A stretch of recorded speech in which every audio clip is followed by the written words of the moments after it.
Hi, here today on my 2006 Vectra diesel 150 brake horsepower SRI. I'm going to do a oil change. I put one hydraulic jack on, if you can see the arrow on that jacking point there.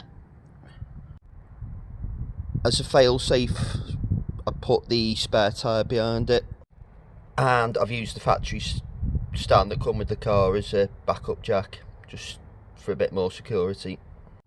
Right, I do the service myself and I do it about every 5,000. The last one I did was back in May and I had 130 on it. It's coming up to 136,000 now, so I'm going to start and change the oil. For good measure, I bought a new sump plug because you can get rounded off. New washer for it, and what size is that? And you'll need a 13mm socket for it. Right, here's the messy bit, unfortunately. If you see, I can't even do it. Where I'm pointing to there is the bolt. So I need to undo that and release the old oil. And later when I do the filter, there's a bit for the hose pipe to fit on, but I'll do that in a sec. Right, the oil's now drained, still need to do the filter. I'm going to put the new sump plug in. What I've done is a bit of oil on my finger, the fresh oil. I've just put it around the thread, because if you don't, it tends to seize up and it's a nightmare to get out again. Right, this bit's an absolute faff. I need to get the bolt, I'll get the size in a sec, and put a hose pipe on that little slot there and take the oil filter out. Right, here's our old oil filter out. I'm going to throw that in the bin and then put the new one in, show you what to do. Right, here's my new oil filter from Halfords. It's a Crossland.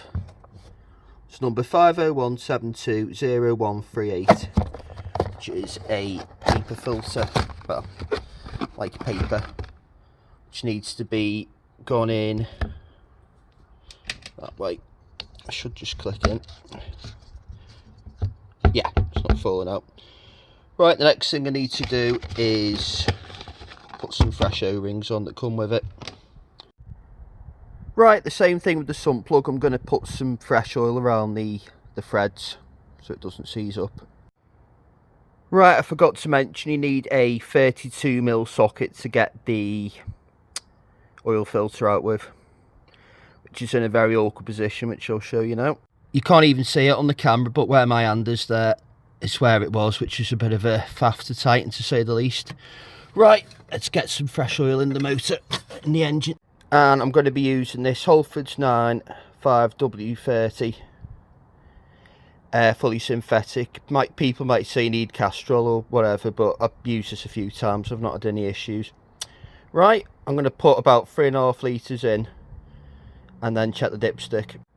I like to do this bit in litres, so here is the first litre of oil in. Now the second, and now the third.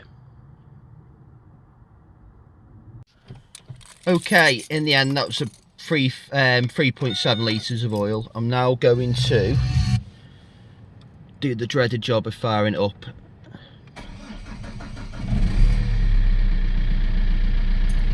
But it's not blown up yet. I'm now going to just give it a clean, let the oil warm up and then check it.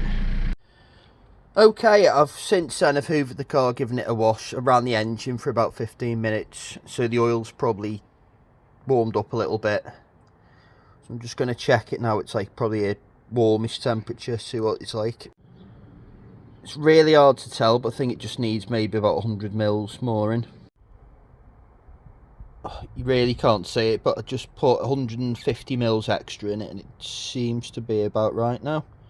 Okay, thanks for watching. Any questions, please drop me an email. I'll leave any links below. Thank you.